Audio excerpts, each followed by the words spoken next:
আমরা আজকে আছি জাফলং, একদম সেই মেঘালয়ের উপরে বাংলাদেশ পয়েন্টে। আমরা আছি এখানে জাফলং ভিউ রিসর্টে। এটা হলো আমাদের রিসর্ট। প্রিয় দর্শক, আমরা যদি রাতের জাফলংটা আপনাদের দেখাই যে এখান থেকে মেঘালয় শহরটা কত সুন্দর লাগে, এটা আপনাদের কাছে একটু উপস্থাপন করার জন্য চেষ্টা করছি। আমাদের সাথে থাকেন এবং রাতের মেঘালয়ের ভিউটা আপনাদের কাছে তুলে ধরছি। আপনারা সপরিবারে অথবা সিঙ্গেলভাবে এসে এখানে খুব সুন্দরভাবে রাত্রি যাপন করতে পারবেন, নাইট স্টে করতে পারবেন। এখানে অনেক রিসর্ট, খাবারের জন্য রেস্টুরেন্ট, সব সুন্দর ব্যবস্থা রয়েছে।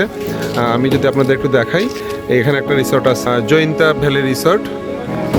এখানে থাকা প্লাস পাশেই খাবার রেস্টুরেন্টও রয়েছে। এটা হলো জাফলং ভিউ রেস্টুরেন্ট। এখানে থেকে সামনেই এখানে এই রেস্টুরেন্টে আপনারা খাওয়া দাওয়া করতে পারবেন। আর আমার সাথেই আসতে থাকেন একটু সামনে এগিয়ে। আমরা এখন যাচ্ছি হলো পূর্ব দিকে, আমাদের বাংলাদেশ পয়েন্টের একদম শেষ মাথায়। এখান থেকে সোজা উত্তর দিকে তাকালেই আমাদের যে মেঘালয়ের যে ডাউকি শহর, সেই ডাউকি শহরের সুন্দর রাতের ভিউ। প্রচুর বাতাস, এই শীতের দিনে এত বাতাস, কি পরিমাণ ঠান্ডা, এটা এখানে না আসলে বোঝা যাবে না। বাতাসের কারণে হয়তো আমার ভোকাল যেটা, এটা ভালোভাবে নাও শুনতে পাইতে পারেন। বাতাসের কারণে নয়েজটা হয়তো বেশি আসবে। আমি একদম বাংলাদেশের সীমানার শেষ ভাগ থেকে সামনের দিকে আস্তে আস্তে এগিয়ে যাচ্ছি। আমার সামনেই ইন্ডিয়ার বা ভারতের সেই মেঘালয় রাজ্য বা মেঘালয়ের সেই বড় পাহাড়ের কোল ঘেঁষে রাতের অপরূপ সৌন্দর্যনে দাঁড়িয়ে রয়েছে ডাউকি শহর। ডাউকির যে ব্রিজ, আপনারা অনেকেই যারা জাফলংয়ের ভিডিওগুলো দেখেন তারা দেখে থাকবেন ডাউকির সেই ঝুলন্ত ব্রিজ।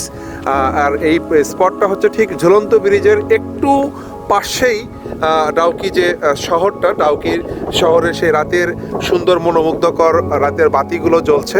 মাঝখানে একটু ফাঁকা যেটা দেখতে পাচ্ছি, কালোর মতো যেটা দেখা যাচ্ছে, এটা হলো ঝুলন্ত ব্রিজের সেই কালো পাথর, যেটাকে আমরা ভূতের পাথর বলে অনেকেই জেনে থাকি, সেই ভূতের পাথর। এবং তার ডান পাশে ডাউকির শহরের একাংশ। আমি যদি একটু জুম করে আপনাদের দেখাই, একটু ভালো করে দেখার চেষ্টা করবেন। এটা হলো সেই রাতের ডাউকি, মেঘালয়ের রাতের শহর।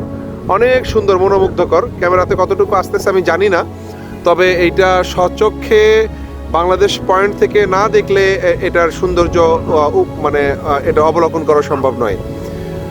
আর এইটা এক পাশ, মাঝখানে রয়েছে সেই ভূতের পাথর সহ যে ঝুলন্ত ব্রিজ তথা জয়ন্তা নদীর সেই অংশ, এবং তার পাশে রয়েছে ডাউকি শহরের পরের অংশটুকু। আর এই ডাউকি থেকে ইমিগ্রেশন পয়েন্ট থেকে আপনারা বাংলাদেশ ডাউকি পয়েন্ট থেকে সোজা মেঘালয় ধরে শিলং হয়ে আপনি একদম উত্তরের সেই জলপাইগুড়ি হয়ে হিমালয়ের পাদদেশ গ্যাংটক পর্যন্ত যেতে পারবেন। সেই রাস্তাটা এই দিকে রয়েছে। যারা হয়তো ইন্ডিয়াতে ট্রাভেল করেছেন এই রুট ধরে, তারা ভালো বলতে পারবেন। তো ধন্যবাদ।